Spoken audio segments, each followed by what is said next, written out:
हमारे चैनल से जुड़ने के लिए YouTube पर लिम्रा एजेंसी सब्सक्राइब करें। हर तीर तेरा बेकार जाएगा, पैदल चलेगी सारी रियाया यजीद की, नेज़े पे करबला का जमींदार जाएगा। पैदल चलेगी सारी रियाया यजीद, नेज़े पे करबला का जमींदार जाएगा। और करबो बला में इतनी कशिश भर गए हुसैन जो एक बार जाएगा। करबो बला में इतनी कशिश भर गए हुसैन, वो हुसैन जो नबी के कांधे पर जिनकी परवरिश हुई, जिनकी ताकत और कुव्वत का अंदाजा, उनकी दरगुजरी की एक मिसाल देता हूं। बहुत बड़े अदीब भी हैं, जबरदस्त सुखन फहमी का अजीम उन्सुर गालिब है। बस आप बैठे रहिए, कहीं जोर से आवाज ना आए। था जोश पे शब्बीर के दरियाए सखावत। ये जो चार मिसरे पढ़ रहा हूँ, ये मौला इमाम हुसैन की मज़ार मुक़द्दस के करीब करबला में पढ़ के आया हुआ। था जोश पे शब्बीर के दरियाए सखावत, गुस्ताखिए खंजर का न शिकवा न गिला था।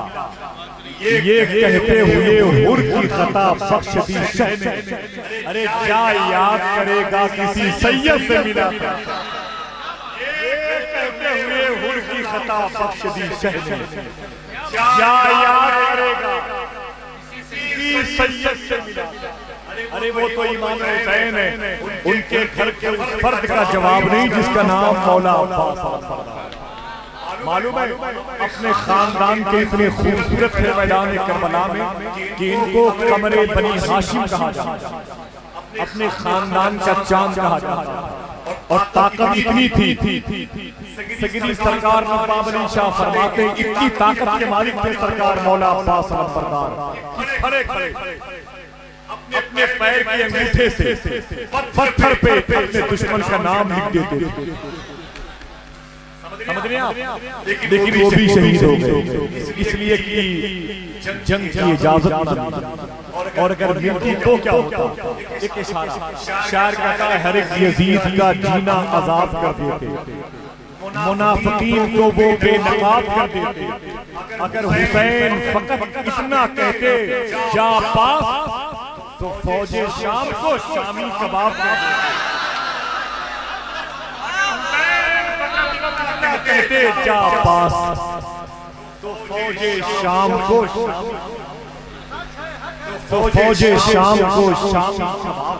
शहीद हुए, ताकि हमें जिंदगी की उस सच्चाई के करीब ठहरने का मौका मिल जाए जिसे मौत कहते हैं। और फिर अपने सर को उसके कदम के नीचे रखना है, जिससे मोहब्बत कोई करे न करे। मेरे शेख ताजु शरिया यार, कोई इनको बुलाए कि न बुलाए, ये सीने से लगाते थे ताजु शरिया। हिंदुस्तान में खिलाफत का निजाम कायम रखा, अल्लाह का शुक्र है। जब कोई नहीं बोलता तो ये बोलता है। बड़े बड़े जब खौफ खाते हैं तो उनके खौफ व हिरास के जरासीम को शिकस्त एक आवाज को तलब किया जाता है। उस आवाज का नाम अल्लामा गुलाम रसूल बरिया।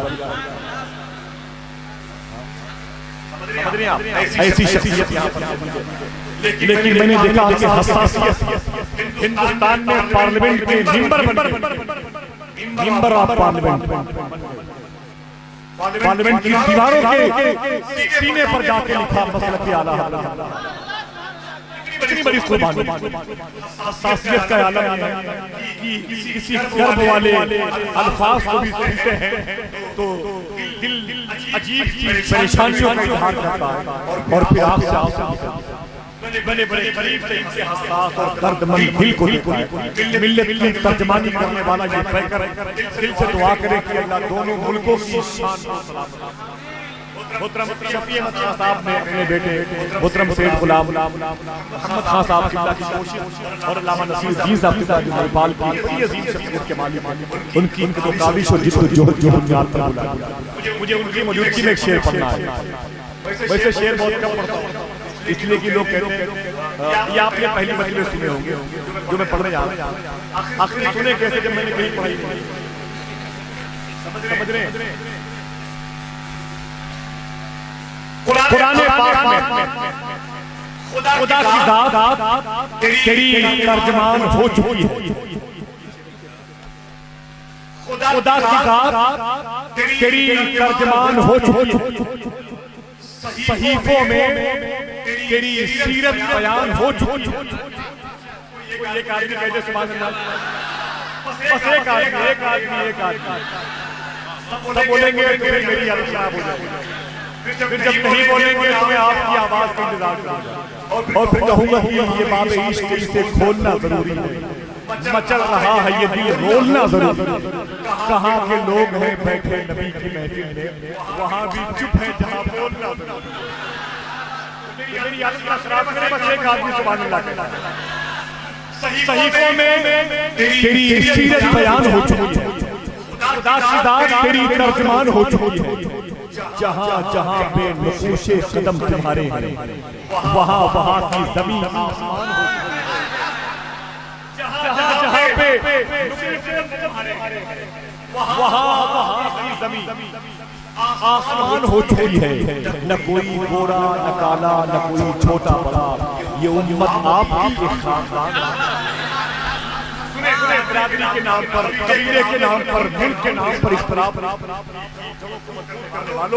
न कोई गोरा न काला न कोई छोटा बड़ा, ये उम्मत आपकी एक खानदान हो चुकी है। अब कोई बोले कि न बोले, कोई बैठे कि न बैठे, मुझे जिस शख्सियत के करीब बैठ करके शेर मुझे पढ़ना है, इसके हसास दिल की तख्ती पर मुझे ये शेर लिखना है कि न कोई गोरा न काला न कोई छोटा बड़ा, ये उम्मत आपकी एक खानदान हो चुकी है।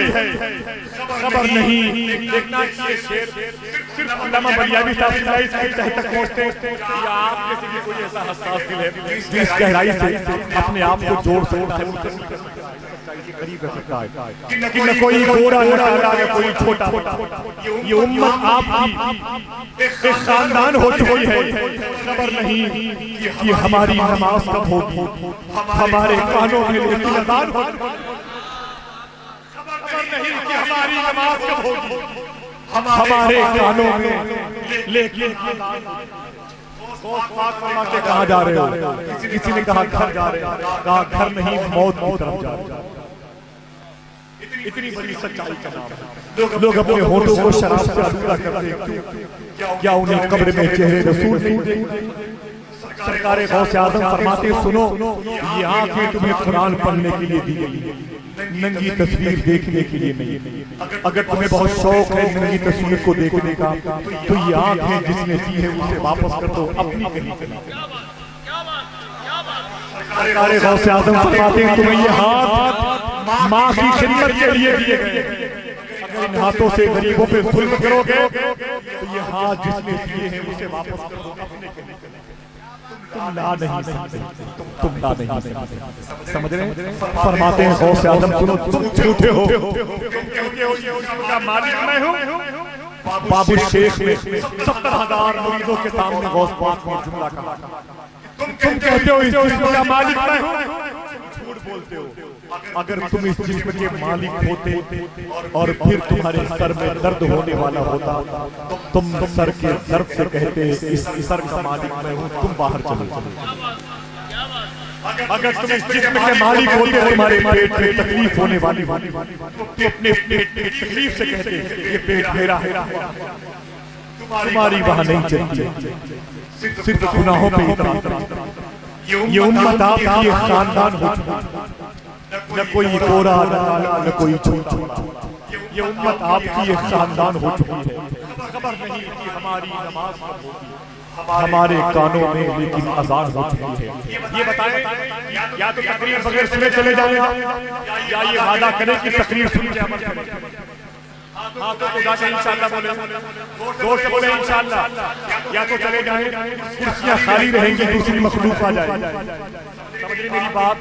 और अगर अमल करने की ज़हनियत आप बेदार है तो बैठ जाए। पूरी दुनिया आपको देखे, पूरी दुनिया आपको देखे, कोई देखे न देखे, फरिश्ते देख रहे हैं। तुम जैसे घास की तरफ नहीं आए हो, उस सच्ची हकीकत की तरफ आ रहे हो जिसे मौत कहते हैं। आज तुम्हें जगाएगा वो शख्स जिसने मौत की आंखों से आंखें डाल करके बात की। मौत क्या है? बगदाद में जुन्नून मिस्री से एक शख्स ने पूछा था, आबादी का पता बता दीजिए। जुन्नून मिस्री उसे पकड़ करके ले गए कब्रिस्तान। उसने कहा, आबादी कहाँ है? कहा, मैं इसी को आबादी कहता हूँ। कहा, ये कब्रिस्तान है? जुन्नून मिस्री फरमाते हैं, मैंने इसी को आबाद होते हुए एक तमाचा मारा। कहा, मजाक करते हो? कहा, मजाक नहीं है, मैंने आबादी में रहने वालों को यहीं आते हुए देखा। यहाँ से निकल के आबादी में जाते हुए किसी को नहीं देखा। 2 साल के बाद इमाम आज़म अबू हनीफा के करीब जुन्नून मिस्री को उनके मुरीदों के दरमियान देखा। एक तमाचा मारा था, वो शख्स परेशान हो गया, हाथ जोड़ के बोलता, हुजूर 2 साल पहले मैंने आपसे एक तमाचा मारा था, आबादी का पता पूछते वक्त आप मुझे माफ कर दें। जवाब सुनो, आप फरमाते, मुझे याद नहीं। जिन लोगों ने मौत को शिकस्त दी, उनका नाम माफ करने वालों में शामिल हो गया। तो तकरीर सुनने के तैयार है, नारे का जवाब देने को तैयार है। तो नारा कौन लगाएगा? आप में से ऐसे कुछ खुशकिस्मत लोग हैं जो नस्लों को ये बताएंगे कि मैंने मुल्क नेपाल की अजीम कौन अल्लामा बलियानी साहब किबला के इस्तकबाल में नारे लगाए हैं। और कोई है खड़ा हो जाए, और कोई है पूरा मजमा दोनों हाथों को उठा ले।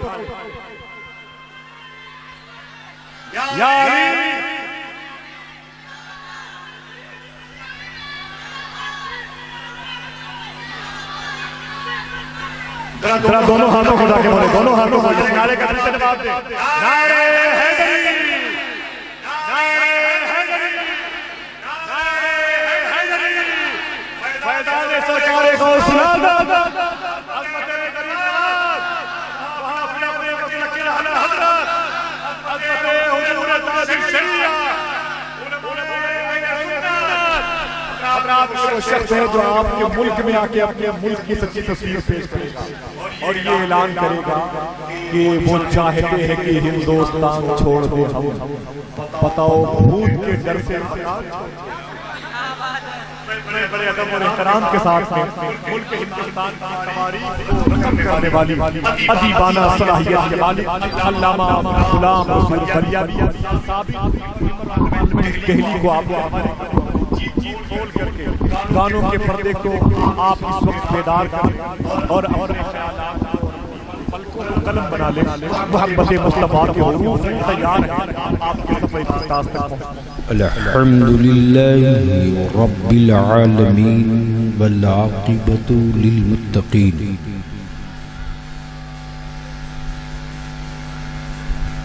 वस्सलातु वस्सलामु अला सय्यदिल मुरसलीन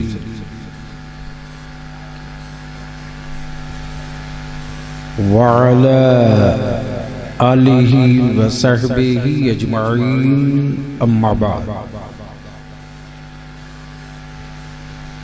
फ़अऊज़ु बिल्लाहि मिनश शैतानिर रजीम, बिस्मिल्लाहिर रहमानिर रहीम।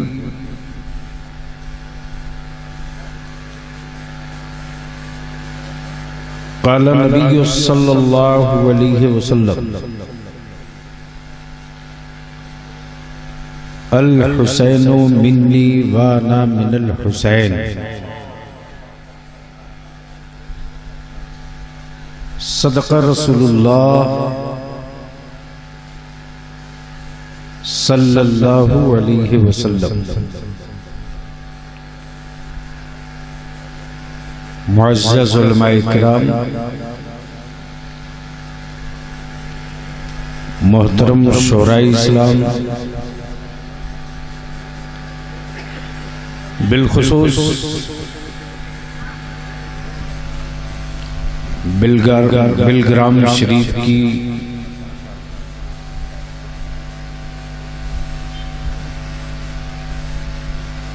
उस वादी नूर से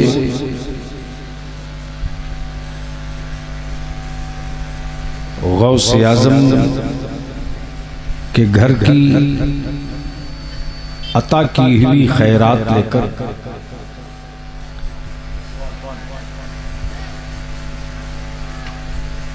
आज के इस तारीखी इजलास में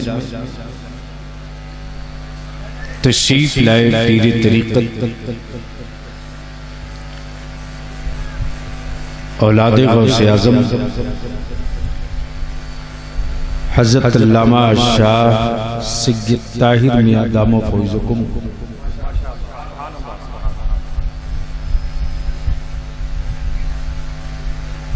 हिंदुस्तान में मसलके आला हजरत की मुनफरिद आवाज और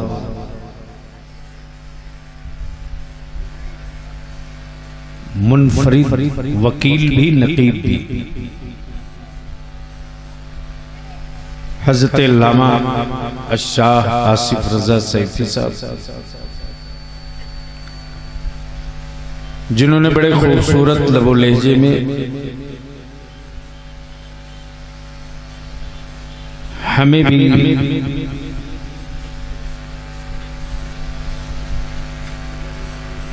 इशारतन किनायतन गुफ्तगू के लिए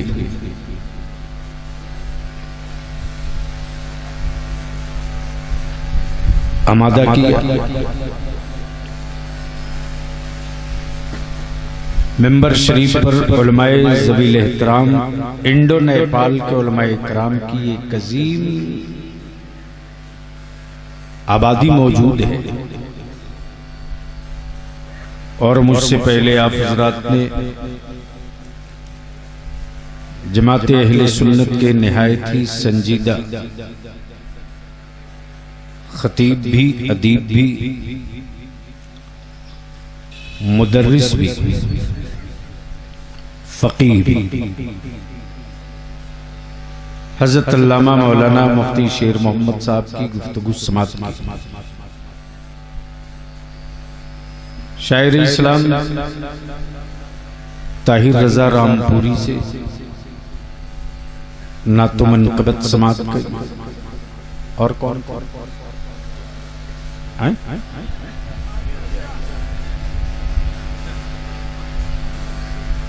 मद्दाह खैरुल नाम बुलबुले बाग़े मदीना जनाबे अमीर हमजा बस्तवी से भी नातो मनक़बत समात किया।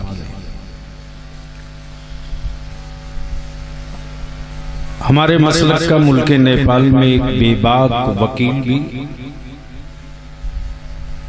और मसलको अक़ीदे की बेलाग वकालत करने वाला आलिम दीन फातिह नेपाल हजरत अल्लामा मौलाना नसीरुद्दीन साहब और अल्लामा आसिफ साहब, मैं तो हैरत में था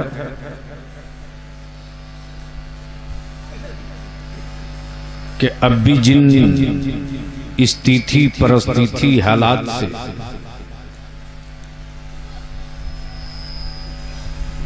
पूरा मुल्क हिंद जूझ रहा है और उसकी उधेड़ बेद बूंद में कैसे मैंने हाँ कह दी। बरकत दुआ फरमाए।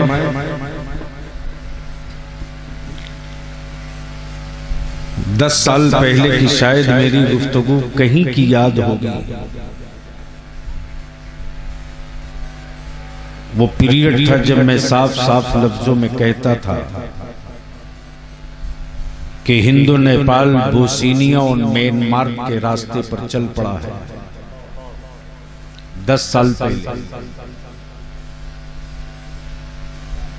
तो उस दौर में जिन लोगों ने आंख तो रखी थी लेकिन इस्तेमाल नहीं किया था, अल्लाह ने दिमाग तो दिया था लेकिन सोचने की तौफीक पैदा नहीं की थी। अब आज वो खुद कहने लगे हैं कि 10 साल पहले कोई रजा के कलंदर ने कुछ कहा था, अब एहसास हो रहा है। बरकैफ में उस नौजवान की हिम्मत को दादू जो तने तनहा ठेका ले लिया और आहत कर लिया। मुहिब गिरामी सेठ गुलाम मोहम्मद आने के बाद मैं सोचते रहा कि इस शख्स की नीयतों को मेरे इमाम ने कबूल कर लिया। अब अगर आप हजरात इजाजत दें तो बलियाबी कुछ आपकी बारगाह में अर्ज करना चाहे। पहले क्लियर बोल लो, क्या सुनना चाहते हो आप? अरे बोलो ना, कितने लोग सुनने के मूड में हो? उठाए रखो और जरा स्टेज की तरफ भी देखो। डरने की जरूरत नहीं है। जहां हर रोज डराते हैं लोग, वहां तो मुफ्ती आजम का ये गुलाम डरता ही नहीं। यहां तो डरने की जगह ही नहीं।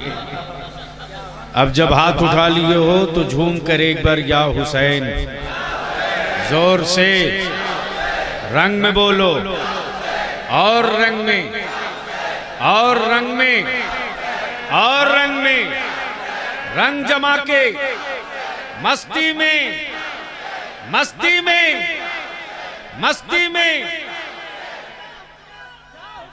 अब बलियाबी यहां दो बात कह दे। आशिक़े अहले बैत के दावे करने वालों, तुम्हारी हर दलील झूठी है। तवज्जो चाहूंगा अहले स्टेज पे।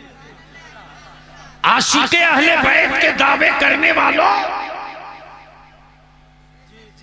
तुम्हारी हर दलील झूठी है। आशिक़े अहले बैत भारत में अगर तन्हा कोई नजर आता है तो उस जात का नाम इमाम अहमद रज़ा। तवज्जो चाहो, तवज्जो चाहो। और मैं यूं ही नहीं जो मैं कह रहा हूं, सबूत और दलील भी दूंगा, सबूत और दलील भी दूंगा बहुत कायदे से। आशिक़े अहले बैत के नारे सब लगाते हैं। मैं आशिक़, मैं आशिक़, सीना पीट लिया, मैं आशिक़, नंगे पैर चला, मैं आशिक़, काले कपड़े पहन, मैं आशिक़। अमा ये निशानी अगर आशिकी की होती तो दमिश्क की गलियों में मातम नहीं मचता। तवज्जो चाहूंगा अहले स्टेज की। दमिश्क की गलियों में मातम नहीं मचता, इसलिए कि मातम वही करे जिसके यहां इमाम पाक मुर्दा तस्वुर किए गए। अमा मातम हम क्यों करेंगे? हमारा तो अकीदा ही जिंदा रहा करता।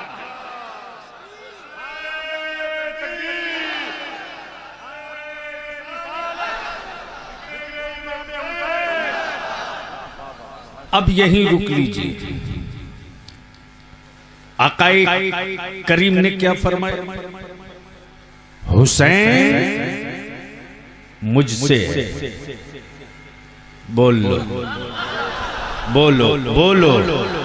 बलियाबी से बुलवाना है तो बोलना पड़ेगा, बोलो। तवज्जो चाहूंगा अहले स्टेज से। क्या कहा आसिफ भाई? हुसैन मुझसे, मुझसे, आए आए हुसैन मुझसे। अब मैं आपसे पूछूं, रोशनी सर से है कि आंख से? रोशनी सर से है कि आंख से? सांसें कान से है कि नाक से? अब जरा सा रोक लो। रोशनी आंखों से, सांसें नाक से, समान कान से, सोच भेजे से, धड़कने दिल से। यही नहीं, अगर दिल ना हो तो धड़कन खत्म, आंखें ना हो तो रोशनी खत्म। अमन नबी ने तो वाज़ेह कर दिया, हुसैन। जोर से जोर से जोर से, हुसैन मुझसे, हुसैन। अहले स्टेज की तवज्जो चाहूं, अब थोड़ी सी तवज्जो चाहूं, अगर कुछ सुनने के मूड में हो तो। हुसैन, जोर से बोल दो, हुसैन। बहुत तवज्जो रही है। कौन कह रहा? नबियों का नबी, रसूलों का मुक्तदा, रहमत आलम, नूरे मुजस्सम, वजह वजूदे कायनात, वजह वजूदे आदम, ये कहे हुसैन मुझसे है। अरे अकल के टुअरो, कल बदल मत जाना। नबी कह रहे हुसैन मुझसे, तो सिर्फ इसी पर मत चुप हो जाना, बल्कि हुसैन की अजमत को इससे समझ लो कि हुसैन मुझसे है। और नबी की रिफात अगर कयामत तक समझना हो तो इससे समझ लो कि हुसैन मुझसे है। और हुसैन की अजमत को अगर जानना हो तो ये भी जान लो कि मैं हुसैन से हूं। मैं हुसैन से हूं। तब मेरे आला हजरत बोल पड़े। तवज्जो चाहूं, तवज्जो चाहूं। क्या बोले? क्या बोले? मेरे आला हजरत। बोल लो, अरे जोर से बोल, जोर से। ईमान वालों के आला हजरत, सलाम वालों के आला हजरत, कंजुल ईमान वालों के आला हजरत, अबू बकर वालों के आला हजरत, उमर वालों के आला हजरत, उस्मान गनी वालों के आला हजरत, मौला अली वालों के आला हजरत, इमाम हसनैन के मानने वालों के आला हजरत। क्या बोले? या रसूल अल्लाह, तेरी नस्ल पाक में है। बस दिल लगाओ, इस पर पूरी गुफ्तगू हो गई। क्या कहा? आए है। आप अपने जलसों की रिकॉर्डिंग के लिए हमसे राब्ता कायम करें। Limra agency, Aminabad, Lucknow. Mobile number 9935055789।